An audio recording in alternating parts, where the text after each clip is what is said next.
एक बार राजा अब परिचर की रानी ने गिरिका पवित्र स्नान किया, वह शुद्ध थी और उन्होंने राजा के साथ मिलन की इच्छा जताई, क्योंकि यह पुत्र प्राप्ति का शुभ समय था। ठीक उसी क्षण राजा के देवता ने उन्हें वन जाकर हिंसक पशुओं का वध करने का आदेश दिया। देवता की आज्ञा का सम्मान करते हुए राजन वन की ओर चल दिए, लेकिन उनका मन अपनी सुंदर रानी गिरिका के साथ मिलन की इच्छा से भरा हुआ था। वह अपने इच्छा को मन में लिए ही शिकार के लिए निकल पड़े।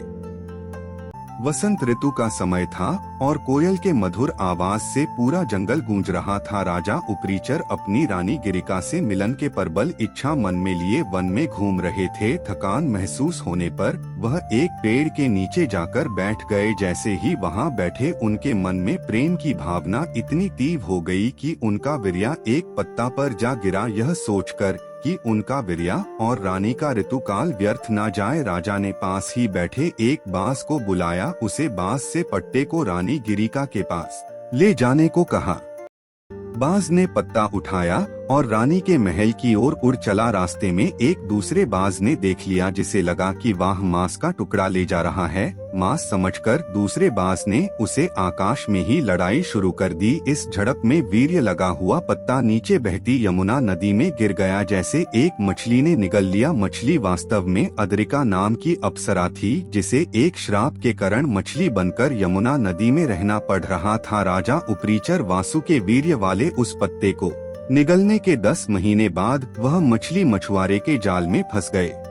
जब मछुआरों ने उसका पेट फाड़ा तो उसमें से एक लड़का और एक लड़की निकली। ऐसा होते ही श्राप से मुक्त हुई अप्सरा अद्रिका अपने दिव्य रूप में वापस आकर स्वर्ग लोक चली गई। आश्चर्य चकित मछुआरे ने राजा उपरीचर के पास जाकर यह सारी बात बताई। राजा ने लड़के को अपना लिया, जबकि लड़की को, जिसका शरीर से मछली जैसी बदबू आती थी, उनको दास राज नाम के एक मल्लाह को सौंप दिया। यह कन्या रूप और गुणों से परिपूर्ण थी। इसका नाम सत्यवती रखा गया। मछुआरों के साथ रहने और उसके शरीर से आने वाली मछली की खुशबू के कारण लोग यूज मत्स्य गंधा भी कहते।